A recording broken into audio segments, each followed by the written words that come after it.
quisiera comenzar señalando que esos compromisos de carbono neutralidad, de reducir 51% las emisiones a 2030 y a 2050, por supuesto, implican una serie de acciones entre las cuales tenemos a la transición energética. Y cuando digo que implica una serie de acciones, porque no es lo único que tenemos que hacer como país para poder lograr el objetivo de las reducciones establecidas en los acuerdos de París y con los organismos internacionales. Y tenemos también que hablar y hacer parte de los debates públicos y de las conversaciones qué acciones vamos a realizar para disminuir o frenar la deforestación, que es uno de los principales emisores de gases de efecto invernadero, qué hacer, por supuesto, también en el segmento de transporte, que lo mencionaba Tomás, qué hacer con el uso del suelo, ganadería y otro tipo, digamos, de actividades económicas que también emiten más allá de solo el sector energético. Entonces, para comenzar, el primer mensaje es: para lograr la carbono neutralidad se requieren distintas acciones en distintos sectores económicos, y uno de esos, por supuesto, es el energético, y es ahí donde hablamos de transición energética. Y primero quisiera comenzar señalando que para lograr una transición energética planeada, ordenada, organizada, no improvisada, hay que aprovechar todos los recursos que tenemos disponibles en Colombia.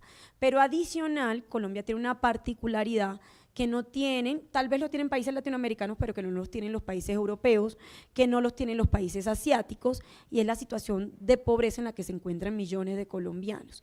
Y para eso, la transición energética que planeemos tiene que darle prioridad al bienestar de los colombianos y a la reducción de la pobreza. Habiendo dicho eso, el gas, como tú muy bien lo mencionaste, Francisco, se ha ratificado en Colombia y en el mundo como un energético clave para lograr el propósito de acelerar la transición energética, y también en el ámbito de cambio climático, por supuesto, reducir emisiones. ¿Y por qué? Eso no es solamente un eslogan. ¿Por qué es un energético clave? Porque tiene unos atributos que lo hacen absolutamente necesario para lograr ese objetivo. Primero, ¿lo tenemos disponible en Colombia? Sí, lo tenemos disponible en Colombia. Segundo, es competitivo. Si yo le hiciera una encuesta a los que están aquí presentes y a quienes nos están escuchando y están muy conectados, con seguridad en relación con la canasta o los servicios públicos que pagan en sus casas, ¿cuál es el más económico? Todos van a coincidir en que el servicio de gas domiciliario es el más económico. Entonces, ¿es competitivo? Sí. Y lo tercero es que es de bajas emisiones. Y es de bajas emisiones porque en el segmento de movilidad, cuando comparamos el uso de combustibles líquidos tradicionales y lo que esos combustibles generan en las emisiones de material particulado fino que afectan la calidad del aire, versus un vehículo dedicado a gas natural vehicular, la reducción de las emisiones de material particulado son de un 99% cuando utilizamos GNV. Entonces, es de bajas emisiones comparado con combustibles tradicionales. Esas tres condiciones lo hacen clave para lograr el objetivo de descarbonización y también, por supuesto, al tiempo que se satisfacen otras necesidades sociales.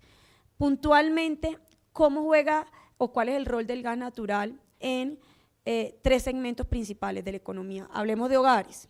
Entonces, en hogares hoy tenemos a 36 millones de colombianos que se benefician del gas natural en sus casas, pero tenemos un desafío enorme.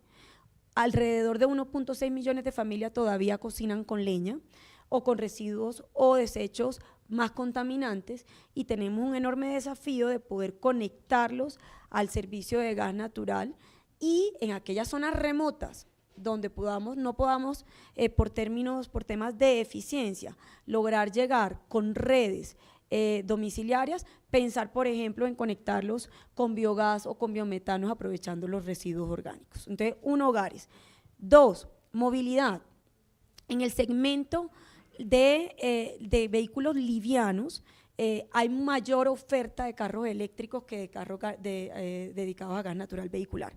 Cuando hablamos de movilidad sostenible, por supuesto hablamos de vehículos de cero y de bajas emisiones, eso es vehículos eléctricos y vehículos dedicados a gas. En el segmento de liviano no tenemos tanta oferta, pero entonces ahí hay que hacer un impulso seguramente para eléctricos. Pero en el segmento de carga pesada y de transporte público de pasajeros tenemos que hacer una sustitución y renovación de flotas a vehículos dedicados a gas natural. Y lo tercero es industria. Tenemos que ser capaces de promover ascensos tecnológicos y por supuesto también el uso del gas natural como un combustible para la industria, más aún con un gobierno que ha manifestado que quiere potencializar la industria en el campo y en el agro colombiano. El gas natural de lejos es el energético ideal para lograr ese proceso en corto plazo. ¿Qué es para nosotros transición energética? Al final es, y se ha dicho con mis compañeros y compañeras panelistas, reducir emisiones rápido, barato, eficiente, eficaz. Y en un país como Colombia, que eso es una de las preocupaciones que uno ve como empresa y creo que como sector, es que no se tiene en cuenta a veces los esquemas de costos. Entonces es como si la transición energética fuera solamente dos tecnologías, eólico más fotovoltaico o solar. Solamente eso es la transición. En algunos momentos se ve así, en la foto de algunos que lo ven como el conejo o el pato se ve así, solamente es eso. Y el otro tema es que no se tienen en cuenta otros componentes al momento de hablar de transición energética. Uno, esquemas de costos. Dos, matrices productivas y energéticas específicas de cada país. Ahorita en otro momento podemos ahondar más, pero yo veo con preocupación, por ejemplo, los temas de taxonomías verdes en el mundo.